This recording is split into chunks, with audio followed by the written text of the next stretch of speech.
itu harus kita dorong betul teman-teman di DPR untuk serius mengajukan angket.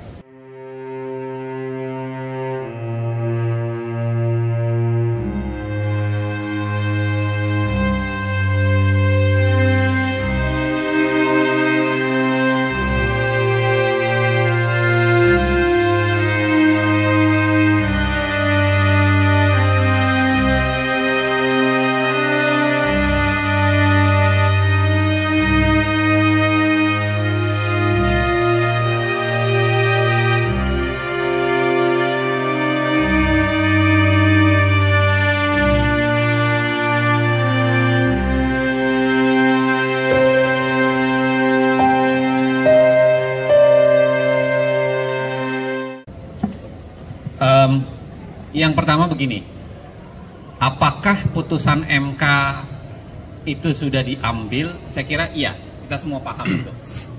Kalau dalam prinsip fikihnya itu adalah hukmul hakim yarfa'ul khilaf. Hakim sudah mengambil putusan dan dia menyelesaikan problem. Tetapi pada saat yang sama kita bisa menilai apakah putusan itu baik atau tidak, benar atau tidak. Putusan setelah dibacakan itu menjadi milik publik dan kita semuanya bisa membacanya, kita semua bisa mengkritisinya. Ya, saya kira putusan kemarin tidak mencerminkan apa yang seharusnya. Ada banyak versi, ada banyak hal. Tetapi kalau kita mau lacak kenapa putusan kemarin menjadi seperti itu, sekurang-kurangnya saya kira ada 3 persoalan mendasar. Yang pertama, yang diakui oleh sebagian oleh hakim sendiri. Misalnya oleh Hakim Saldi Isra dan Hakim Arif Hidayat yang mengatakan bahwa kenapa putusannya menjadi seperti itu, karena ada keterbatasan hukum acara yang terlalu ketat. Hukum acara yang memang hanya 14 hari, pembuktian hanya 1 hari, dibatasi jumlah orang yang bisa bersaksi dan menjadi ahli, dan itu menjadi ribet. Karena kalau Anda baca putusan MK, salah satu yang banyak dilakukan oleh MK itu adalah menolak dalil pemohon karena pemohon tidak menyertai dengan bukti berupa saksi maupun ahli untuk itu. Padahal saksi dan ahli yang boleh dihadirkan itu kan jumlahnya terbatas. Dalil yang mau didalilkan itu banyak sekali, misalnya ada 20 sampai 30, daerah yang mau dipersoalkan itu berapa, bisa ratusan. Tapi jumlah saksi dan ahlinya kan dibatasi. Jadi bagaimana mungkin semua bisa tercover oleh saksi dan ahli, padahal pada saat yang sama MK membutuhkan saksi dan ahli untuk melakukan proses pembuktian. Ya, jadi kalau kita lihat memang ada problem di hukum acara yang terlalu ketat, ya kan?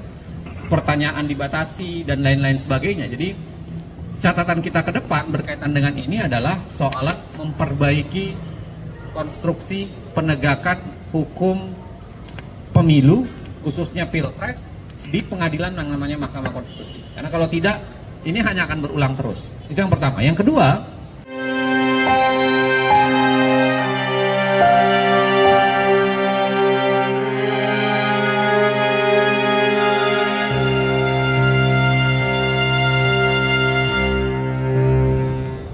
siapa yang melanggar aturan hukum, siapa yang merusak penegakan hukum, siapa yang merusak demokrasi tetap harus dibawa ke pertanggungjawaban hukum.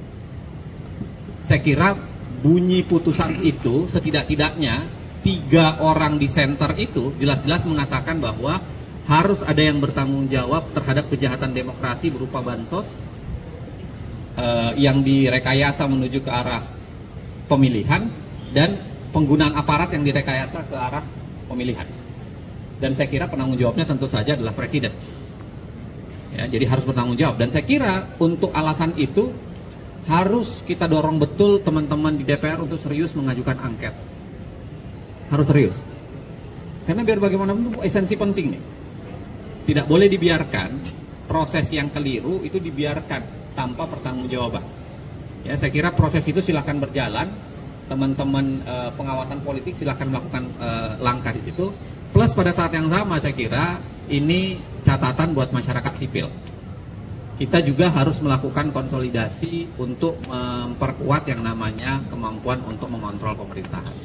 Salah satu ketakutan terhadap kemenangan saat ini adalah ketika demokrasi bisa diinjak-injak dengan mudah.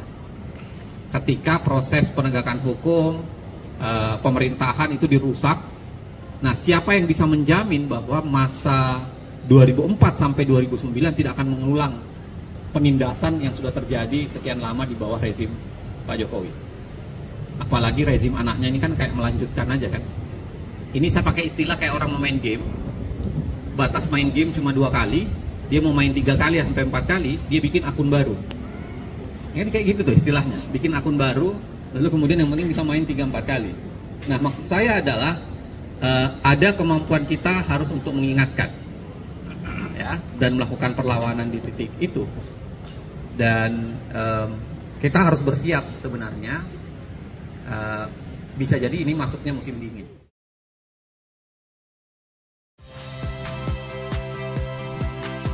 Saya Radi Saputro. Saksikan program-program Kompas TV melalui siaran digital, pay TV dan media streaming lainnya. Kompas TV, independen, terpercaya.